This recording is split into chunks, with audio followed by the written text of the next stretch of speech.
Hi dear friends, ഇന്ന് 1 kilo മാങ്ങ വെച്ചിട്ട് ചെത്തുമാങ്ങ അച്ചാറാണ് കേട്ടോ തയ്യാറാക്കുന്നത്.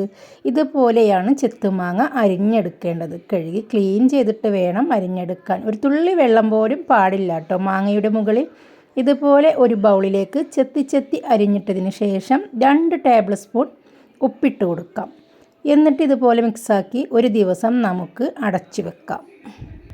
അടച്ചു വെച്ച നമ്മുടെ ഈ മാങ്ങ ഇതുപോലെയായിരിക്കും. ഇതിൻ്റെ നീര് നമുക്ക് മാറ്റിയെടുക്കേണ്ടതുണ്ട്. അതുകൊണ്ട് ഒരു അരിപ്പ പോലെയുള്ള തവിയെടുത്ത് അതിൽ നിന്ന് മാങ്ങ കഷ്ണങ്ങളെല്ലാം കോരി മാറ്റാം.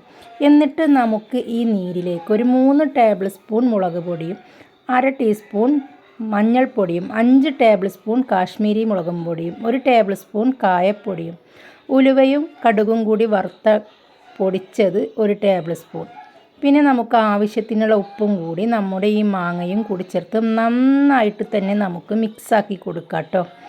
2 സെക്കൻഡ് നേരം നന്നായി മിക്സാക്കിയതിന് ശേഷം ഇതിലേക്ക് നമുക്ക് വിനാഗിരി ഒഴിച്ചു കൊടുക്കാം. വിനാഗിരി ചേർത്ത് നന്നായിട്ട് മിക്സാക്കി കൊടുക്കാം.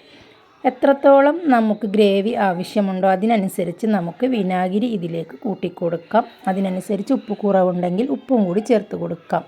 ഇനി നമുക്ക് ഒരു പാൻ അടുപ്പിലേക്ക് വെച്ചതിന് ശേഷം നമുക്ക് കുറച്ച് നല്ലെണ്ണ ചൂടാക്കാം.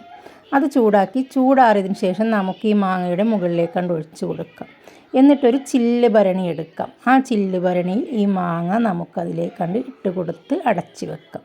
എത്ര ദിവസം വേണമെങ്കിലും ഇരിക്കും. നമുക്കിത് ആവശ്യമുള്ളപ്പോഴെല്ലാം എടുത്ത് കഴിക്കാം. വളരെ രുചികരമായ ഒരു അച്ചാർ റെഡി.